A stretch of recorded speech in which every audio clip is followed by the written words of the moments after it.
5만 명이 넘습니다. 그런데 지금 제가 그 한국평화연구학회 회장인데요. 거기에도 그 반국가 세력인 그 정치학과 교수들이 상당히 많이 있습니다. 그래가지고 그 사람들은 무엇을 이야기하냐면요. 평화를 얘기하지만 그 평화는 진정한 그 자유민주주의 체제의 수호를 위한 평화가 아니라 북한식 인민민주주의 통일을 하는 것이 평화를 지키는 것이고 북한하고 손잡고 교류를 하는 것이 평화를 지키는 유일한 길이다. 이렇게 얘기를 하고 있습니다. 그런데 사실 저희가 평화를 지키려면 안전한 안보, 이것이 국가 안보가 튼튼하게, 국방력이 튼튼하게 지켜지지 않으면 저희는 안보가 지켜질 수가 없다고 생각을 합니다. 그럼에도 불구하고 이 안보는 옛날 구닥다리 이야기고 안보는 내다 던져야 되고 우리는 북한하고 한민족이니까 손을 잡아서 우리식 통일을 그 체제를 유지 발전시키는 김일성, 김정일, 김정은 체제를 유지하는 그런 나라가 진정한 우리의 통일이다. 이렇게 얘기를 합니다. 그런데 사실은 그거는 역사의 수레바퀴를 거꾸로 돌리는 그런 것이라고 저는 생각을 하거든요. 전 세계에서 지금 유일하게 남은 사회주의 국가는 바로 조선민주주의 인민공화국입니다. 그런데 조선민주주의 인민공화국에서 이야기하는 것은 전 세계의 사회주의 국가는 다 망했어도 유일하게 남아있는 어버이 수령님을 모시고 있는 조선민주주의 인민공화국은 가장 사회주의 국가를 체제 유지 발전시키는 훌륭한 나라다. 이런 것을 사회적으로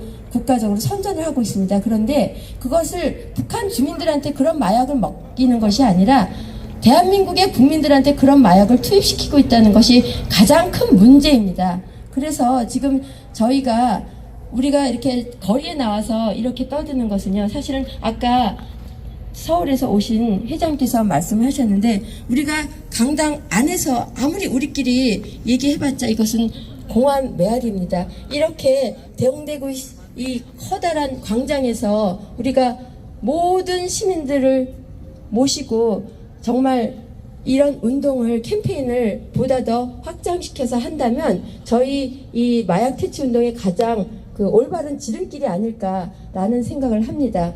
사실은 이 마약이 얼마나 중요하냐면요. 사실은 중국이 우리가 중화 질서 속에서 중국을 대국으로 모시고 살았던 조선시대, 이 조선이 망했던 거는 바로 유교 국가로서 봉건주의 체제를 유지했던 산업혁명을 우리가 겪지 못하고 결국에는 그냥 중국식 유교주의 성리학에 빠져서 옛날에 그 시대에 뒤떨어진 사상에 매달려가지고 결국에는 소중화주의 사상에 물들어서 중국은 이미 망했는데 우리가 소중하다. 명나라는 이미 망했는데 청나라는 오랑캐 국가이기 때문에 우리가 섬길 수 없는 국가다 라고 이야기를 하면서 오히려 소중화라고 얘기를 했지만 실질적으로는 소중화가 아니라 전 세계로부터 눈을 감은 그야말로 폐쇄 국가로 전락을 하고 말았기 때문에 조선이 멸망을 했고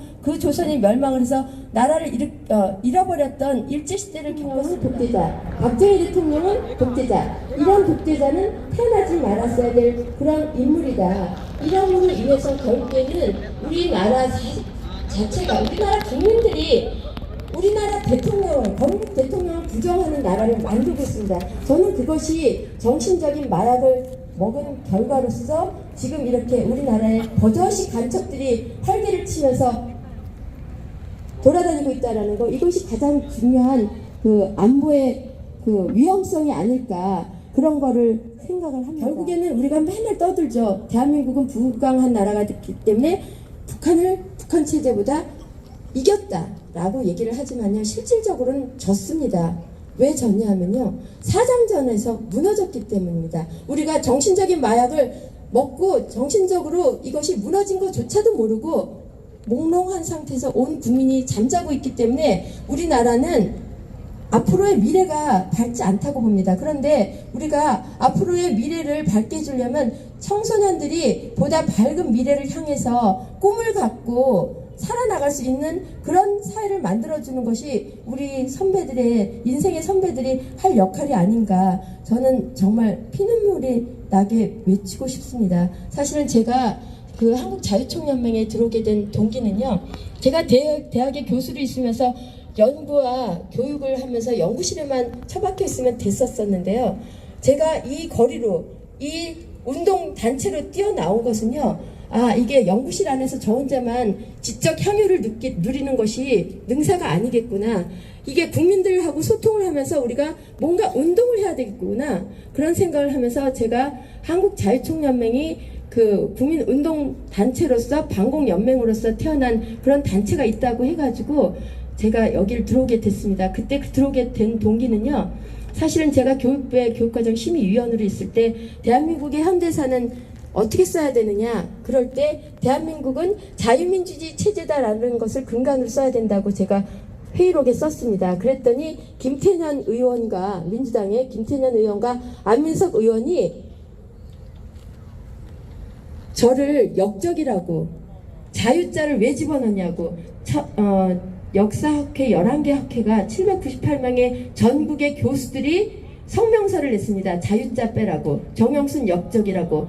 그러면서 국정감사에서 저희 학교가 정신문화연구원이라고요, 그 인문사회과학의 카이스트입니다. 박정희 대통령께서 정신문화를 잘 지키기 위해서 정신문화연구원을 만드시고, 물질문화와 같이 가야 되기 위해서 정신문화와 물질문화가 같이 가게 하기 위해서 과학기술을 발전시켜야 된다 해서 카이스트를 만들었습니다.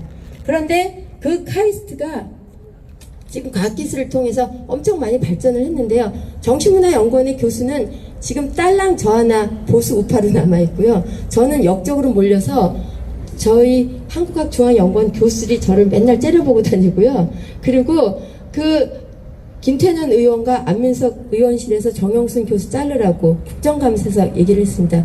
그럴 때 저는 이게 이렇게도 심각하구나, 자유라는 것을 우리가 아무도 누구나 다 우리가 산소 공기 고마움을 모르잖아요. 우리가 자유의 소중함을 모르고 있는 이 국민들이, 저부터도 자유 소중함을 몰랐는데요, 그 자유자 하나 너머로 인해서 핍박을 받으면서 자유가 소중하구나, 그러면서 그때부터 저는 자유의 그 화신이 되다시피 하면서 이렇게 외치고 다니는데요, 어쨌건 이런 와중에 저희가 정신적 마약 퇴치 운동을 오늘 이 자리에서 한국교육혁신포럼에서 김성근 회장께서 자리를 마련해 주셨는데요, 그 자리에 또 더군다나 이 보수의 심장 대구에서 이런 일이 벌어지고 있는 것은 오늘 이 운동으로 인해서 전국의 운동이 불이 붙어가지고 활활 타올라서 전 국민이 마약 퇴치가 될 수 있는 그런 모멘텀이 됐으면 좋겠다라는 생각이 듭니다.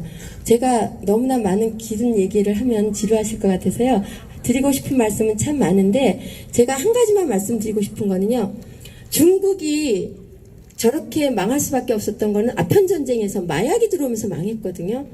결국에는 전 세계로부터 퇴보를 걷기 시작을 했는데요, 지금 우리 대한민국이 이 마약이 들어옴으로 인해서 저는 대한민국이 무너질 거라고 생각합니다. 전쟁을 하기 전에 무너질 거라고, 오히려 김정은이 핵을 쏘기 전에 무너지지 않을까, 그런 생각이 들고요. 그리고 지금 통일운동 하는 분들이요, 북베트남의 통일식을 굉장히 많이 강조를 합니다. 독일식 통일을 강조를 해야 됨에도 불구하고요, 독일이 통일이 된 것은 자유민주주의 체제가 우월했기 때문에 동독의 주민들이 자유민주주의 체제를 그리워하면서 동독의 호네이커 공산 독재 체제를 무너뜨리자 해가지고 결국에는 호네이커를 쫓아내고 선택한 겁니다. 자유민주주의 체제를 선택해서 독일이 통일이 됐는데요, 독일의 베를린 장벽이 무너졌는데요, 근데 북베트남의 경우 통일이 된 거는요, 남베트남이 우리보다 훨씬 더 그 당시엔 뛰어났습니다. 그런데 남베트남이 무너진 것은 5만 명의 북베트남의 간첩들이 뒤에서 지하 간첩 활동을 함으로 인해서 결국에는 북베트남이 통일될 수 있었습니다. 지금 우리 대한민국이 지금 너무나 바로 제 옆에 있는 사람도 간첩이 있습니다. 그렇기 때문에 우리가 간첩 퇴치, 마약 퇴치 운동을 통해서 대한민국 자유민주주의 체제를 잘 수호할 수 있는 것이 가장 급한 급선무가 아닐까라는 생각을 하면서 말씀을 마치고 싶고요. 또 한 가지 여러분들께 말씀드리고 싶은 거는 저희가 지금 전 세계에서 지금 건국 대통령을 모시지 않는 나라는 우리 대한민국 유일하게 하나밖에 없습니다. 독재자라고 지금 모시지 않고 있는데요. 요번에 윤석열 대통령께서도 이승만 대통령 건립 기금을 500만 원을 사적으로 내셨다고 언론에 저도 봤는데요. 자유총연맹에서도 지금 이승만 대통령 기념관 건립 모금 운동을 합니다. 이것이 사실은 저희가 독립기념관이 옛날에 일본 역사교과서 왜곡 사건이 터졌을 때 그때 십시일반 주머니에서 100원, 200원 꺼내가지고 독립을 기념을 해야 된다 해가지고 독립기념관이 만들어졌거든요.